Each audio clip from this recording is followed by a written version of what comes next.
Welcome to Let's Dig Deeper, a podcast devoted to exploring life through the lens of shadow work. I'm your host, Steph Flores, and together we'll journey beneath the surface into the parts of ourselves we often avoid and the truths that shape how we lead, live, and connect. This is a space for raw reflection, radical honesty, and the kind of conversations that invite transformation. So take a breath, get present, and let's dig deeper. Welcome back to another episode of Let's Dig Deeper. Today we're going to be talking about something that's been on my mind a lot lately that I take real seriously. And that's just how much energy goes into decision making. And I don't even mean just big life-changing decisions. I mean the kind that sit in the back of your mind all day. The ones you keep revisiting. The ones where you're like, okay, I'll figure this out later. And then later comes and you still don't decide, right?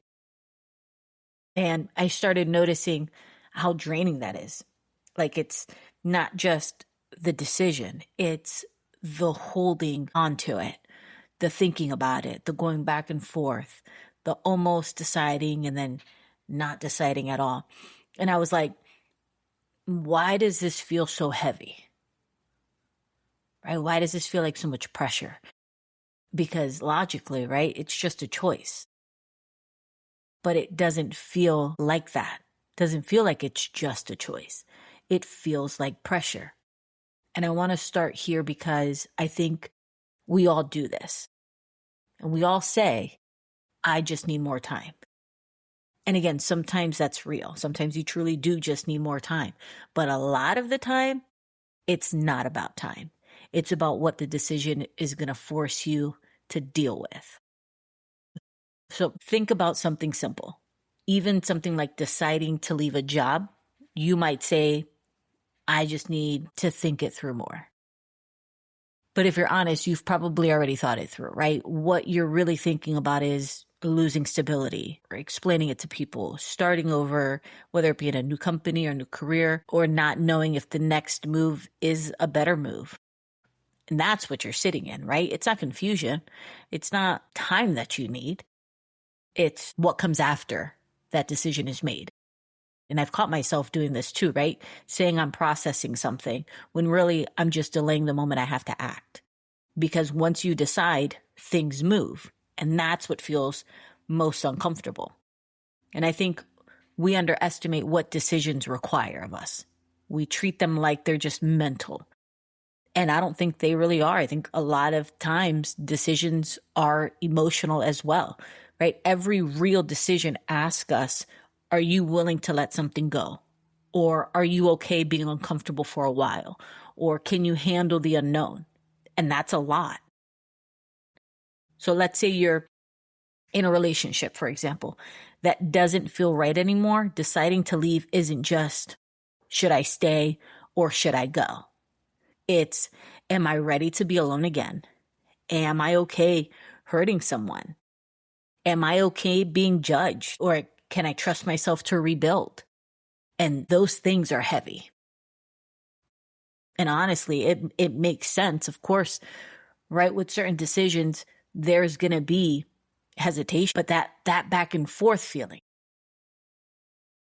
where one day you're sure and the next day you're questioning everything. I don't think that's you or I necessarily being indecisive. I think that's two different parts of us pulling in opposite directions. One part of us, we want change. And the other part, though, wants safety, right? So you might be thinking about starting something new, right? A business, a new routine, putting yourself out there, right? Parts of you may be like, let's do it. I'm ready. I'm all in. But the other part is like, yeah, but what if you fail? What about if it doesn't work? Right? So now you're stuck in the middle, not because you don't know, but because both sides feel very real. And that tension, that push and pull, unfortunately, that's where most people stay. A lot of the time when we say we're stuck, I think it's because we're truly avoiding something specific. right? Whether it's avoiding a conversation you don't want to have, or avoiding admitting something to yourself, or disappointing someone. Or so often, sometimes we're just avoiding change in itself, right? Because again, once you decide, you have to face that thing. And I think that's why indecision can feel weirdly comfortable, because as long as you don't choose, nothing changes, right? You get to stay in this in-between space. But I think that's also the space that's draining. I think a big reason decisions feel heavy is because they close doors. Even if you're choosing something good, right? You're still letting something else go. So think about maybe a new opportunity. In order to step into that new opportunity, you have to let go of the old one, right? Or think about setting a boundary. You set a boundary. But know that when you set that boundary, you're letting go of how things used to be. And people don't like that feeling. We like options, right? We like having a backup. But the reality is, not choosing is also a choice. And that also has consequences. See, the state you're in when you're making a decision matters. Right? If you're feeling overwhelmed, I don't think you're thinking clearly. I think you're trying to escape the feeling. So if you ever make a decision just to feel relief, like, okay, I'll just do this so I can stop thinking about it, I don't think that's coming from a place of clarity. I think that's coming from a place of pressure. Or the opposite, right? You avoid deciding because you don't want to feel anxious anymore. Well, again, that's not clarity. Now, before I make a decision, I check in with myself, or at least I try to do my best to check in with myself, or I check in with the people closest to me, right? Not with what should I do, but where am I mentally right now to make that decision? All right. And I think this is something you can actually use as well. You got to keep it simple, right? And keeping it simple are asking questions like, what am I avoiding right now? Or what feels uncomfortable about this? Or if I wasn't afraid, what would I choose? Am I trying to keep things the same? And usually you'll know. I can't promise that you'll like the answer, but I'm almost sure you'll know. Right? So let me say this in a more real way, if it hasn't been real already, right? Because this doesn't usually show up as big dramatic moments where I think sometimes decisions are quiet. And it's that thing that keeps coming up in your head at random times, or when you're driving, or when things slow down, or when you're by yourself. And you kind of already know what it is. You don't even have to say it out loud half the time. You just feel it. And then almost immediately your mind starts talking you out of it, right? You start thinking, maybe it's not that serious, or maybe I just need to give it more time. Maybe I'm overthinking it. So what you end up doing is you end up pushing it down, and you end up distracting yourself, and you move on to something else to try to forget about it. But in reality, right, it never goes away. It just comes back later. And I think that's the part people don't realize. If something keeps coming up like that, it's usually not random. It's usually something you haven't dealt with yet. And instead of actually facing it, we stay in this loop of, I'm thinking about it. You're avoiding it. You're coming back to it later. Or you just continue overthinking it time and time again, right? And that cycle is exhausting. Not because the decision is so complicated, but because you're constantly holding on to it. And I've noticed that in myself too. That feeling of going back and forth, not because I don't know, but because I don't want to deal with what comes with knowing. Because once you're honest with yourself about what you know, you can't unknow it, right? Now it's like, okay, I see it. So what am I going to do about it? And that's where things really get uncomfortable, because now it's not about figuring it out anymore. Now it's about, am I actually going to act on it? Am I ready for things to change? Am I willing to deal with whatever comes next? And that is a completely different level.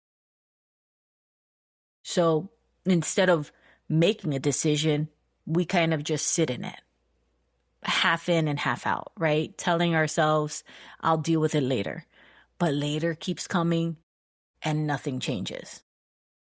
And I think if you're really honest, there's probably something like that for you right now. Something that just keeps on coming up, right?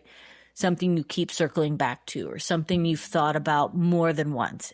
And it's not that you don't know what to do. I think it's that doing it would actually shift something in your life. And that's probably what you're feeling.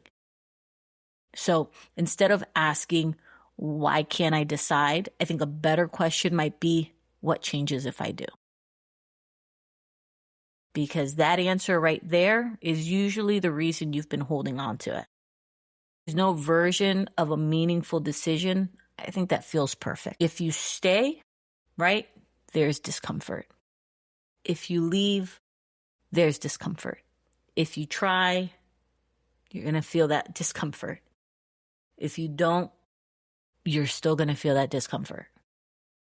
So it's not about avoiding discomfort. It's about choosing the one that actually moves your life forward. I don't think the goal is to make perfect decisions. I've spent way too much time trying to make a perfect decision. And a lot of times, it's just wasted time. I think now it's being honest about why you're making them. Are you choosing something because it's right for you, or because it's easier to stay where you are? And if there's something you've been sitting on, something you keep going back to, you probably already know. You might just be waiting until it feels easier. And truthfully, it might not. So, until next time, keep digging deeper. Keep choosing you.